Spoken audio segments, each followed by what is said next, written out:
Not every indie game needs to be hyper-aggressive boomer shooter with heavy metal and guts and blood and gore, or it doesn't need to be extremely super cozy with more farms and otters than you can shake a hoe at. No! Sometimes games can actually just be fun for the sake of being fun, and I really think that's what Bears in Space is. I wanted to give my first impressions of Bears in Space as I play through the game till completion. I try to finish it before making this video and just do one video, but it looks like I'll be making two, so that's cool.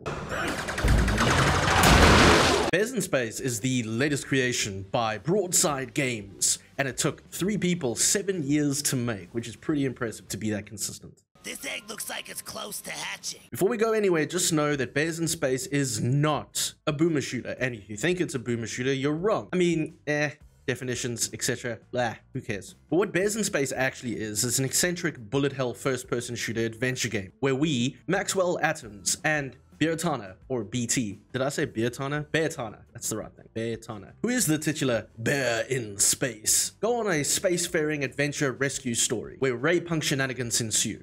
Let's take that emergency exit and make our way to the escape pod. The start of the game is simple enough though. We kind of crash, land, or transport to a far, far away galaxy after something of a prison break from the Bears in Space. But because of some weird space shenanigans, we being Max, have fused with BT and now become this infused man bear. Bear fact number 5. All Acid right. legs hurt you. Avoid them. What's it? Acid hurts me? Yeah, that makes sense. Now infused with BT, we're trying to get back to Earth somehow in this crazy weird galaxy that we know nothing about. Look, the story isn't that complicated overall, and you'd be forgiven for forgetting actually what the entire story is about halfway through the game. And in fact, I think the game is kind of expecting you to forget because we get reminded of what we're actually doing in this game throughout. BT makes a habit of saying, oh, don't forget, we're actually trying to get back to Earth or, you know, escape or whatever the case may be. And it's nice to see a game is that self-aware. You'll notice this kind of meta, self-aware, tongue-in-cheek humor throughout the game. Antique doll. The last one in the universe, very fragile. Oh! A quick mention about the bear fusion. There's an interesting aspect of the game. Not weird. I do find it quite interesting. It allows us to have a bit of a guide throughout the game in Beartana, my god, in BT. She basically guides us and narrates what we're doing throughout, some interesting insights about the universe and the worlds that we're finding in. It reminds me quite a lot of Half-Life in this respect, where instead of Gordon Freeman, we're Max, and I know technically in some of the promotional material, Max talks a bit, which, you know, we don't get a lot of now, but BT does a really good job at exposition throughout the game. And I don't think it's too much. I mean, again, looking at Half-Life, we had a lot more characters to expose the universe that we were in, so I suppose BT can get a little tiring for some people. It didn't for me, though. I was quite okay with it. It felt nice to, get a bit of a story element throughout and understand the universe. That was quite cute. And I do like BT's humor and approach and personality. I think she's really great. She's got that whole, I don't know, I feel like I've watched a sitcom with BT in it once before, and I like her. I think she's quite sweet, and she always makes for quite a dynamic engagement with Max or other characters throughout the game. Jeepers, we've hit the mother load. Browsing hard or hardly browsing? BT isn't just this weird exposition element that is used in the game. She is also a part of our, I suppose, powers and weapons roster.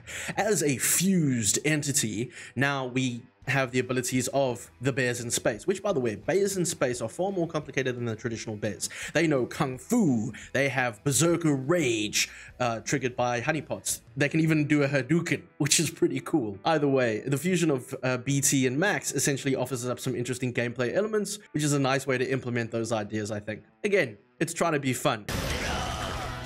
Roar! Come here. This mechanic also offers an interesting opportunity for the developer to add in more references and jokes into the game. Now, this is a huge part of the game, is its humor, and I'm going to talk a little bit more about that in a second. But like other mechanics in the game, the bear rage or the honey rage, I don't even know if there's a proper name for it. There probably is, and I'm forgetting it. But essentially, it offers the developer to cram more references and humor into the game, which I think is quite cute. So we're not just playing because it's fun, and it's not just scenes because, oh, that furthers the story or the progression. It's actually a nice mechanical opportunity for the developer to add in more references and humor, which I enjoyed.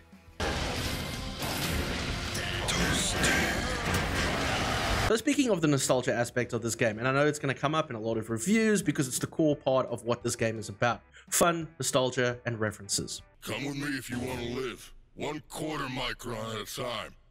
I did find that throughout this run, there was a lot of opportunity for references and jokes and humor, most of which I probably didn't get because, I don't know, different generation, but a lot of them I did get. I felt like there was a whole Aeroplane reference. Remember Aeroplane? Those funny movies that we used to watch when we were younger that would probably, maybe I shouldn't have been watching, but I did. Anyway, that kind of humor and references. There was some Monty Python references that I picked up, and I'm probably not going to get all the jokes, which is totally fine, but there's a lot of them, and I think the game really leans into that kind of humor. Tongue-in-cheek.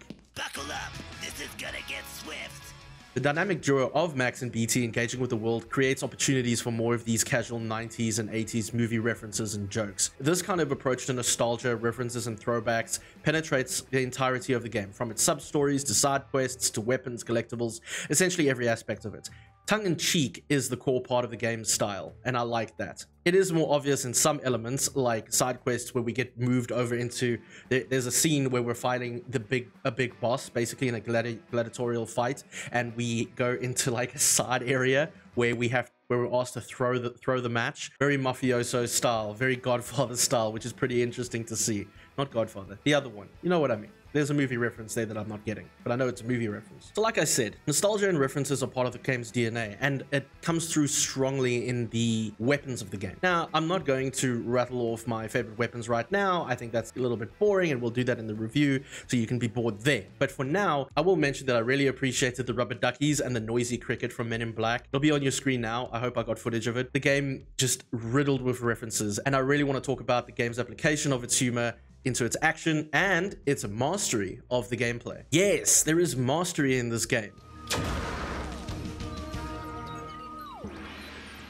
Look, you would be forgiven if you thought the gameplay feels a little off, maybe a bit floaty upon your first run, and that's fair. I found that too. But I also noticed that the game did present to us a whole bunch of things that we could do to essentially improve our skills and master the gameplay of the game. Essentially, the way gunplay feels a little floaty or maybe not so much less accurate, it's done on purpose. It's meant to be a joke. It's meant to be funny and playful as a game. But we are given a series of random challenges and side quests or secrets that help us improve our gameplay, specifically targeting sections where we have to shoot targets in a shooting gallery to help us with our aiming. I've realized that these kinds of side quests and challenges are there to teach us how to play this game, to teach us the rules of the universe that we're in. Throwing a rubber ducky may not be as effective area effect damage as the rocket launcher, for example, but the projectile is quicker and it has that lock-on effect, kind of like the lock-on rocket launcher in Doom Eternal.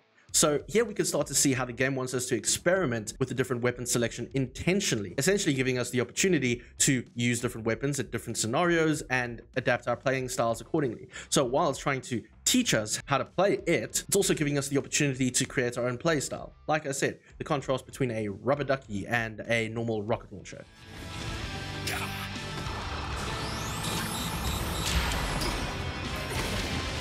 Which I thought was pretty cool. I might be looking a little too deep into this if I'm honest with you now that I say everything out loud. But like any good game, we're not just rewarded with, oh, some good mastery. We're also rewarded with the ability to evolve our weapons. Now, I really enjoyed this aspect of the game. It's nice to know that we can use our guns and they will get better and more powerful the more we use the guns. It kind of also prompts you as a completionist myself to not just use one particular gun throughout. And if you do, then you miss out on a bunch of other gun upgrades because you didn't use those guns. A good example is if you use the machine gun for a while, you get a basic machine gun and it evolves into a two-tubed machine gun thing with a higher rate of power and more damage, which is pretty cool. So in that respect, I really love the gunplay in this because it allows us to A, get better, and B, be rewarded for hard work playing the guns that we enjoy. While also not saying that we have to play those specific guns, it's asking us to experiment and play depending on the environment.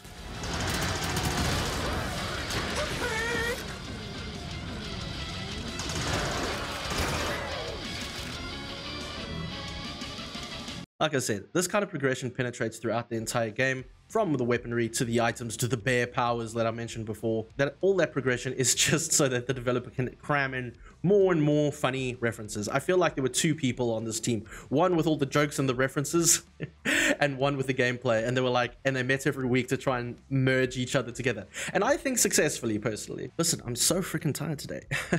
So far, those are some of my favorite things that I wanted to talk about in this video. It's not everything yet. I'm keeping a few back for my final review when I eventually manage to finish my final review. As I play through the rest of Bears in Space, I hope that more people will pick up the game and give it a try. I found the humor quite good. I found the references quite enjoyable. I know a lot of people are not like me. I think a lot of people just need to lighten the fuck up though too, you know? Not everything is going to be hilariously funny. Some things can just be haha, and we can move on with our life. But I also equally enjoyed the world that the developers are building within Bears in Space, the gameplay I've really enjoyed, and the general adventure of the game. Bears in Space reminds me a lot of PlayStation 2 games from back in the day. Back when games tried to do more than just one thing and they actually made an effort and they had a simple story, basically good gameplay, interesting adventure, not too serious mechanics, and some quirky mini games. And you know what? Back in my day, that was good enough. And I feel that Bears in Space is that. A good, solid, fun game that we can all enjoy.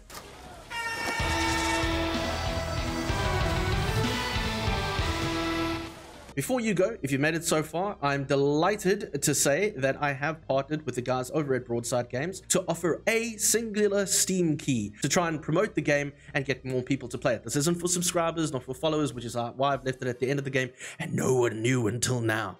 So if you would like to get the game, please feel free to comment on this video as a form of an entry, and you can comment anything. I'm not fussed, and I will put your name randomly into a hat, and I will draw your name randomly, and if you are a winner, I will announce, I will comment on your comment, and I will say reach out to me on Discord and I will send you the key. Pretty much as simple as that. I haven't done a competition on this channel ever, but yeah, I think that at the end of the day, to help the developer and help more indie games get out there and get more people playing them, I think this is a good thing. So if you want to participate, please feel free to comment, and I will draw winners within a week after this video goes live, and then you can enjoy the game too. That's it. I really hope you enjoyed this impressions video of Bears in Space. But for those who already support me here and on Patreon, thank you so much. You guys are legends, and I can't wait to do more stuff. Oh, and if you are interested, I do have a Steam curator page called Nukage Gaming, where I list not only Bears in Space, but other games that I've played that you might want to check out. With that said, thank you for watching.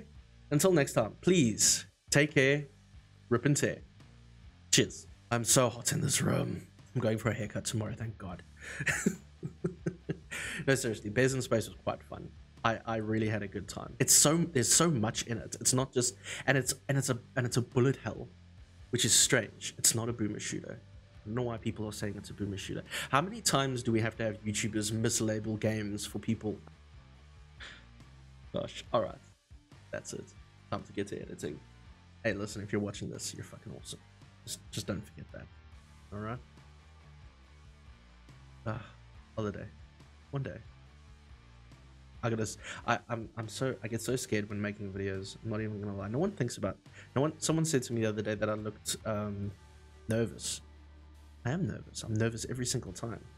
When I do live streaming, I cover the nervousness with dick jokes.